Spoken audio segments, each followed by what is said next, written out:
everybody. This is Jenny Clark with Solvability, and today's Freedom Friday, we've got our guest, Maria Horton with MSEC, right? MSEC. That is correct. I met Maria because I was organizing last year our annual event, and she sent me a message and said, tell me a little bit more. Came down to Tampa Bay, and every time I turned around, she was engaging somebody else with giving them the information they needed to know, whether it was about government contracting in general, cybersecurity, or what it's like as a CEO to be able to implement these policies. So we're so glad to have you on our show today, Maria. How about go ahead and say hello and let's get started. Sounds great. So welcome to Freedom Friday. I'm glad to be here, Jenny. You've done a great job in lifting this program up. I'm the CEO of MSEC Incorporated, and we're a federal contractor like many of you. We're a small business. We've been a small business for 17 years. We hold 3 ISO certifications, and our specialty has been cloud security, engineering, and compliance. And those are some big words in today's world as we move forward. And I get tons of questions on a regular basis related to how do I do compliance? How do I do it for cloud? How do I do it for CMMC? How do I make my company ready for CMMC level 3? I think that is the hottest question in the market today as we go forward. And I'm going to share with all of you that one of the things that I think is most important is that you think about your company as having its own resume, and CMMC is going to be part of that resume, and you also have to see it as a strength that will get you new business. Cybersecurity has always been a strength, but a lot of people haven't touted it, and I think that's very important going forward. Yeah, and what I wanted to bring up about that is I've been watching the CMMC topic for quite some time because I said that's going to cost small business a lot of money. And it was funny to read the pronouncements by some of the people that Katie Arrington at one point posted that the Pentagon had done studies and determined it would only cost $3,000 to implement. I don't think that's right. And I've argued many times in discussions on LinkedIn because there's no way. Everybody I talk to says that's not true. But especially for the market of federal contractors that we're dealing with, which they have clearances, they hire veterans, I believe they're all going to have to be at least CMMC level 3, or they won't be able to get on a team. They'll actually be knocked out or excluded. Don't you think? So I think that's a great summary of what I would call a part myth, part factual journey. And as many of you may or may not know, the DFARS interim rule was published on September 29th for CMMC. It actually takes effect November 30th of this year, which is less than a month or thereabouts, very close to a month. And when we look at this, you can still comment on that interim rule, but it still goes into effect. And so I want to address a couple different parts related to this. Number one, the cost. It's silly to argue with the government when they present you a cost. However, I would say, silly is probably not the right word, but it's generic. I would say to you that if you think about $3,000 and you divide it by $100 an hour, that's 30 hours. I don't think filling out an SSP, a POAM, and 110 security controls are really going to be done in 30 hours unless you're already compliant. So I'll kind of push that to the side. I also think that when you look at CMMC costs, you have to look at internal costs, you have to look at technology costs, you have to look at maintenance and overhead costs. And so those are things that you can recoup in your overhead rates as you go forward, especially if you have certain types of contracts. But they are things that CEOs, small business owners, the C-suite should very much be aware of and budget for. So that's kind of a second part of the cost. I think the other comment that you made was, how do we go through and what is it we need to kind of get ready to do for these kinds of things in CMMC? So when I look at that, I would ask everyone, are you at least talking about cybersecurity in your organizational meetings today? And where are you in that process? Because that's a little bit lengthier of a process than most people know. So I don't know if that captured everything that you wanted. Well, I think that's a really important point, because when you were saying that, I was thinking, okay, in your weekly management call, is somebody going to remember to add to the agenda, P.S., let's discuss cybersecurity? Because it's really the employees that have to know about it and get the word out, and it's got to be led from the top, right? It does. Actually, it doesn't have to be led from the top, but there has to be acknowledgement, because I'll go back through with the November 30th implementation. You have to conduct a self assessment and submit it to the federal government if you have DoD contracts. And most of your listeners on Freedom Friday have DoD contracts, and they also have DoD subcontracts. You are not exempt because you have a subcontract. And in fact, you could lose or put that revenue at risk if you're not prepared to conduct a self assessment and turn it in to the Supplier Performance Risk System, SPRS. And it is a special DoD system that is generated that we don't hear enough about on LinkedIn and some of the messaging. We hear. So this SPRS, do I have to set up a separate login? Yes, ma'am. You also. Oh my gosh, not another one. But worse, you have to have a software certificate like an IdentiTrust or a CAC card. So you do have to be prepared. You can't get to November 29th when it's due November 30th and go, oh, I think I could have a V8. I'm going to upload my document. No, you better start thinking about it now so that you can sign in, register appropriately, make sure you understand how the system works. Well, and that's part of the reason we have these Freedom Fridays, so we can get timely and accurate information, Maria, because this is so important. I've been telling people that this was coming, but I haven't been able to necessarily articulate what it's going to take. And so people send me an email and say, can you connect me? And what's it going to take? I'm like, nobody can answer that question. You've got to have some assessment done and figure it out. The other thing is, every time I see the comment that A, this cost is allowable, and B, it's coming out of your overhead, I just want to point out there was never any situation where I would consider this to be an unallowable cost, which I consider to be interest expense, alcohol, and entertainment. It's always been something just like your quality management program, just like your recruiting, that is a normal operating cost of a business. But when they say it's reimbursable, it only turns out to be reimbursable if you're on cost plus contracts and you can bump your rates up to cover the additional amount, which most people can't. It's coming out of profit. Actually, I'd like to split hairs with you. I agree with that perspective on cost plus, but the government looks at our overhead and our G&A rates under DCAA and DCMA as being part of our operational business. That's the reason it's overhead and G&A. So technically, you are getting reimbursed for your overhead. But as we add on these new costs to small businesses, you're actually jacking up your rates while you are locked into long-term IDIQ contracts that do not necessarily incorporate what are your current rates for meeting the new DFARS interim rule, which goes into effect in 30 days. Those rates that you bid 2 and 3 years ago, you have to figure out how to squeeze your cybersecurity costs into what you bid previously.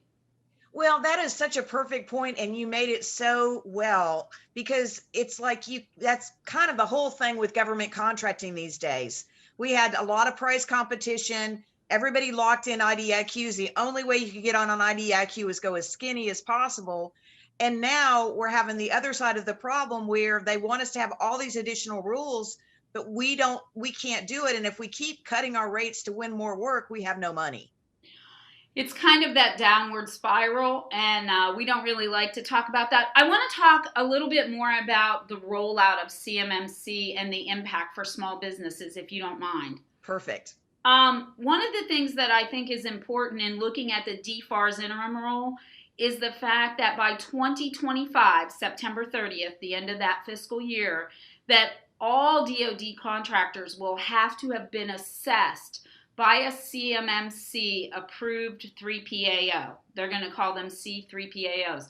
We do not know yet who they are, nor do we know the criteria for selection, nor do we know the testing and training program. But we do know that all federal contractors by September 30th, 2025, who hold DoD contracts, are expected to have had this assessment. In the meantime, DCMA contracting officers and I'm going to allude to those high risk type contracts, think Missile Defense Agency, think DISA, think weapons systems, those are going to be designated by DoD for on-site or government assessments in accordance with CMMC in a prioritized fashion. That priority has not been determined nor publicly laid out, except to say that there's a prioritized fashion. Those will come probably in this year. Rumor and general discussion has said they expect at least 15 companies, probably our largest prime contractors for the DoD space, to be evaluated over this fiscal year between now and September 30th of 2021. And so when I look at that, I think that's important to understand. They will also begin in the interim rule. When I read it and I looked at it, one of the interesting things about it to me is that unless you get this self-assessment in, even if it's late, after November 30th, you are not eligible for some DoD contracts, including as a subcontractor, to earn revenue unless you've turned in a self-assessment. Now, oh my gosh. So you have to read between the lines, and anybody who reaches out to me on LinkedIn, I'm happy to send you the link. I have downloaded a couple of them. I'm happy to share that because it's public information, but you should be looking at that. Now, the next thing is usually, well, okay, I got it. Now, what do I have to do, right, to get there? The government looks at all self-assessments as a low level of confidence because we evaluate ourselves. However, if you have a good contract or an interesting contract that might have public visibility, they may come back and ask you for information or ask you to identify what are your POAMs, what's your SSP. So when you do your self-assessment, you want to be evaluating yourselves honestly because you're also at risk for False Claims Act. If I win a contract as a prime or a sub and I've submitted my information in a self-assessment and I say I use multi-factor authentication, my SSP is up to date, my information is good to go, I label all the wonderful security controls, and the government has a data leak and they can see that I perhaps was maybe leaning in a little bit and not giving the exact truth, I am actually potentially liable for a False Claims Act. And if I'm the prime and I didn't evaluate my sub appropriately, I might also be responsible for what they turned into me as a possible False Claims Act. Well, you bring up something very interesting because, when you look at it, my concern is there'll be companies that are completely cut from the defense industrial base because they can't meet this. Correct. You've also pointed out that day is coming very quickly, that it could happen. But the one that worries me the most is the False Claim Act, because prime contractors are all about, we must reduce risk. And the easiest way for them to reduce risk is to really cut back on their subcontracting groups and what they can do, because there's only so much a prime contractor can do to evaluate a subcontractor's systems. And this is true from accounting as well. And you're right, the self-certification, it's a big deal, but that's a scary thing, False Claims Act, right? It is a scary thing from potential liability costs and how you factor in whatever your risk management procedure would be from the C-suite, right? What's my percentage of retained earnings? What's my percentage of retained subcontracting fees until I know you've delivered? So I believe we are going to see changes in business practices to accommodate some of the cybersecurity liabilities. And I think we need, as small, medium, and large businesses, to begin to think and explore all of these elements in the way we do business, in the way we write our teaming agreements, the way we write our non-disclosures, because there are going to be elements that are expected that we share and collaborate related to cybersecurity. And we hear that a lot, but I think that the people who talk about we should share and collaborate on what our strengths and weaknesses are looking at it from a purely technical cyber position versus a cyber business position.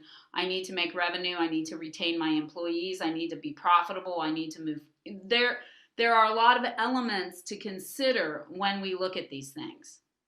Well, I think you made a very good point about the business side of cybersecurity. Every year at GovCon, we've had a CMMC or cyber panel talking about cybersecurity. And at different points, we've had other experts. And one of the topics was getting cybersecurity insurance. And so I had somebody send me the list of what I'd have to do to get cybersecurity insurance, because I was really thinking I need to do this because I probably do.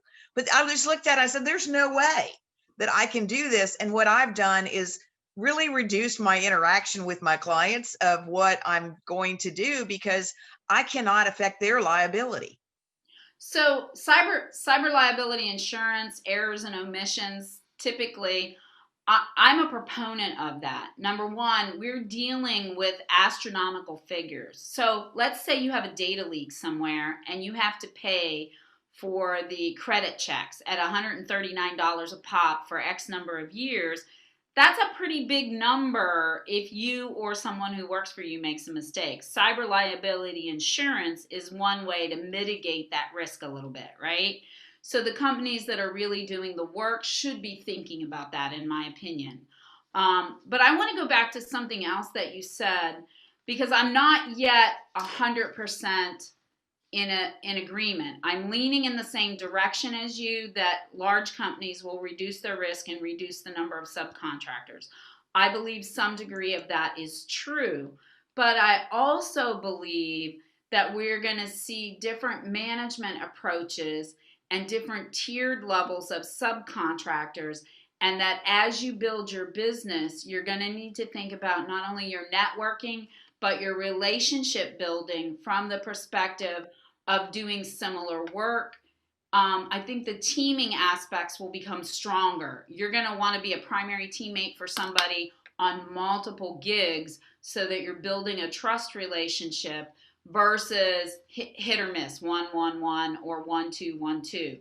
And I think probably the biggest negative, and I'll say this, people coming out who were not in a large group of people who went into federal contracting, say a clique, say a group of people who graduated at the same time or worked in the same offices, they're not going to have as many people to network with. And so organizations like yours and their ability to go out and meet people and really build themselves a community it's going to be more important in order to build the trust and the relationships for contracting and subcontracting, in my opinion, because you're going to need somebody to rely on. Well, I think that's a really important point. And I know Mary Allison has a question. Mary Allison, can I let you pop on and ask? Yeah, so some of this is just ignorance, right? So I understand the interim rule and that kind of legislation is being pushed out, and folks are supposed to go ahead and do a self-assessment, I guess technically by the 29th, to submit by the 30th. If you're a small business and you're doing quite a bit of work, predominantly FFP or TNN, not cost plus, so you don't technically have a DCA approved accounting system, other things of that nature. And so doing your self-assessment might be, I'm assuming there's a document out there that tells you how to go about that self-assessment, similar to the processes of getting ISO certified and things of that nature. Is that in that interim rule? No, document? No, that's a great question. It's not ignorance at all. This is a multi-layered approach. I would strongly recommend that you search CMMC Advisory Board AB, and as you follow the links, it will take you to the location of how they expect you to evaluate yourself. Okay. And I would take a look at that. It gives you the recommendations, and also you would want to be looking at NIST 800-171B, which is the assessment methodology, how you should look at it. That's what the auditors are going to use. Yep. Related to those aspects. Okay. And then the other question, I know you mentioned like having to be able to access the SPRS, having one of those like IdenTrust certificates. So if you already have one, are you able to use that, or do you have to get a specific one for that particular login? I believe you can use the same one. I was trying to sign in this morning because we've completed our assessment and we're looking at doing that. And I'm a month ahead of schedule because I'm always concerned about how to sign in. Do I have to get it approved? And there are some nuances to it. If you've ever been on wide area workflow, Oh yeah. It's a lot like that. Yeah. Did you hear the voice go down? Oh yeah. Girl, I know all about that. So I share that with you because I might be smart about some things and memorize a few of the security controls, but me working with wide area workflow, I'm not a happy camper. It's harder for me to do some of those things than it is some of these cyber things. Well, what we're talking about really is, as small businesses, it's hard to connect enough information fast enough and keep your eye on the ball. One of the guys on my team is Chris McPhee, and he's a Green Beret and he's a human intelligence, things like that. He said they taught us in the military how to consume large pieces of information and narrow it down. And that's what we're all doing as small businesses. And part of the reason we're on this call, this whole concept behind Freedom Friday and GovCon Summit, is for those that are willing, if we could share some information, then instead of 300 little companies going out and getting the information, we can turn to each other as peers and experts and really facilitate some of that conversation. So I will tell you, there are a ton of people. If you search CMMC on Google, you're going to get 3 full pages of advertising. These are people who range from, hi, I'm the rip and replace car salesman who wants to take your money as a small business, to people who have different aspects of really good work for helping you to assess where you're going and what you're doing. And so one of the questions that we had off air was, hey, Maria, can you tell me what steps, what order, can you provide Freedom Friday attendees a little bit of information about how they go forward? And I'd like to do that. I would suggest to you that you need to be very pragmatic about how you're going to do your assessment. You need to be very pragmatic about the amount of money you're going to spend and what internal resources you can use, because that's your money. If you're the CEO or the C-suite, that's your budget. That's how you're going to get well and invest in the new year for revenue. So it's always important. First thing I'm going to ask everybody is, do you have a system security plan that is developed and identifies your system and is complete? If you don't, you need to identify that that's about 30 full days of work. Getting the information, identifying if you can answer the questions. If you've already done portions of that, great. A lot of the ISO 27000 folks already have that information. They just don't have it in the CMMC format. Some of the ISO 20000 people have that as well. We hold 9, 20, and 27,000, so we had to do a lot of this work in advance. The second thing that I would identify is, where are the security controls that either are not implemented or don't fully meet the NIST 853 Rev 5 requirement. That's the current requirement, although Rev 5 has been published. So we have Rev 4 and Rev 5. Hurry up and do your assessment to Rev 4. When you look at these things, you want to look and see where your weaknesses are. Multi-factor authentication is first. Office 365 and the GCC and how you protect that information is a big cost. Evaluate how else you might do that. So my first question to you is, do you have a system security plan? That's the hardest one and it takes the longest. Do you have the security control families documented in a policy and in a procedure? If you don't, you need to get those done. You can see people who have templates. You can see people who can help you. Put them on a budget. Don't let them run free. If you're going to hire somebody, put them on a budget. Say, you have X amount of hours. I want to see what you're going to do. I've worked that way for a long time with a lot of people, because I know that small businesses really don't have that much free money to just pass out to other consultants. You can't do it and stay alive. Well, that's a really good point. And what was popping through my head as you were talking about this is, how can we crowdsource some of this, in the sense of, we have a lot of people on this call that have a lot of great information, but just like you and I, we have different perspectives on the thing. And I enjoy hearing other people's perspectives because I get better knowledge and information. I don't know what it's going to look like, but it does seem like gathering together some of the people that are commenting on here, like Alan Elliott, you've got a lot to say about it. But it's almost like if I could have it so that we submitted it to me or we posted stuff out on LinkedIn and just started having some more interaction out there. The key is people don't want to feel like they gave stuff for free. And they also don't want to feel like they gave a benefit to somebody else for which they received nothing. I totally agree. And Alan's comment was, you don't have to have the Taj Mahal. I could not agree with you more. When you look at the security control questions in NIST 800-171, you have to remember that you need to answer the question. A lot of people spend a lot of time going around the question. They never directly answer it because they might be missing a component of it.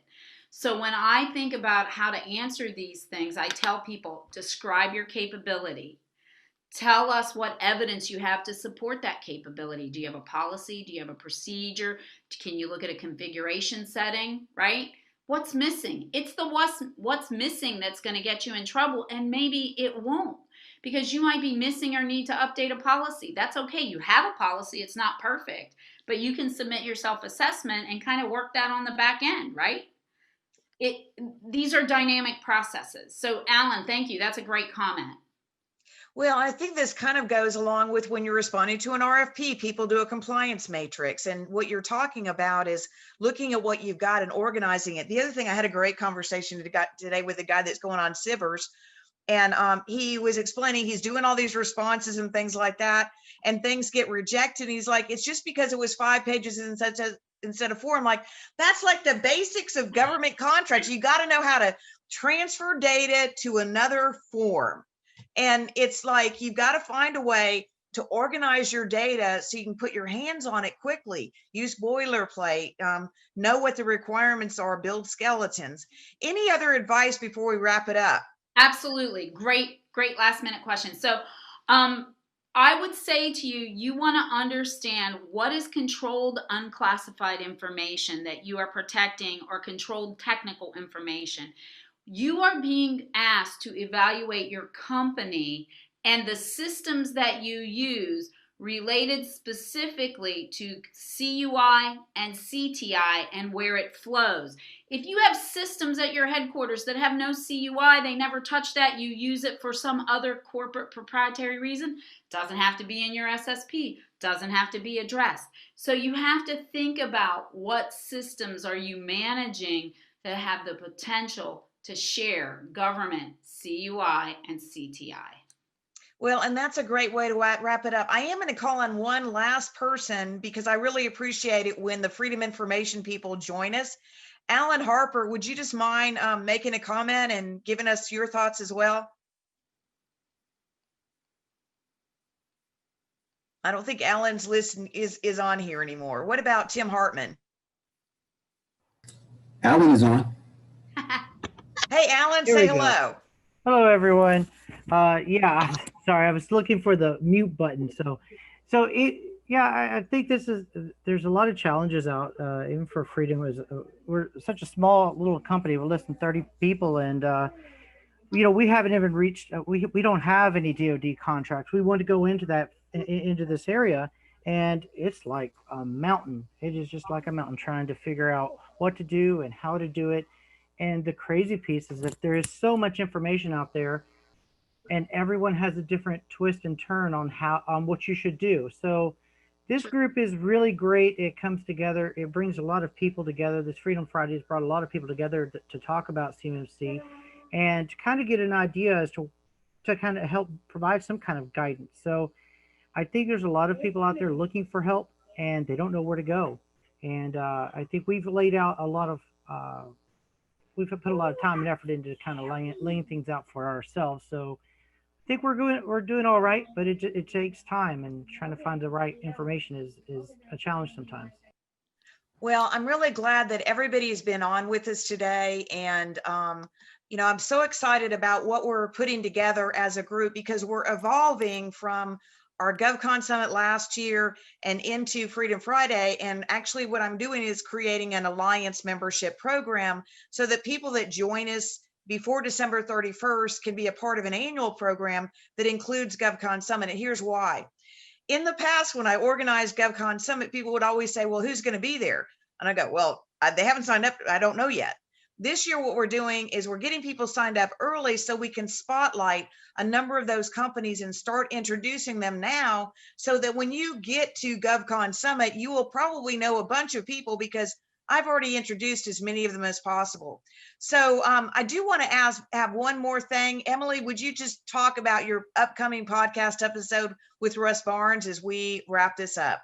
Well, I had an awesome interview with Russ, and his our podcast episode is going to publish on November 11th. And then normally I publish every episode on Monday. There'll be one on Monday, but then I want to do a special one for Veterans Day highlighting Russ. Well, well, anyway, so thank everybody for being on here today. We'll all look forward to that. And thanks to everybody that's part of Freedom Friday. Our website's being updated. I'm going to be opening up the registration for that special registration very soon. So I'll be talking to people about it. But my goal is to find 100 small businesses in DoD contracting that could be in a matching group, so that now I could go back to the contracting officers that I've invited and say, I got 100 people and I know they're qualified. I know they want to do business. This is the cream of the crop. These are people that are dedicated and follow training and really want to be part of it, so that then we get something that's valuable to all of you in this COVID world where you can't go out and meet with contracting officers, and create some real engagement, but also do it in a way that, because we're going to be having a Whova app, that you guys would be able to interact with everybody early on, make some contacts, and really get some momentum out of it. So Emily, so looking forward to the November 11th episode. Thanks so much for Maria Horton for joining us today. You're welcome. And everybody have a terrific weekend. Halloween is tomorrow and it's a blue moon. So thank you, Jenny. Great job. All right, thank you. Very, very good. Thanks for bringing us together. Yeah.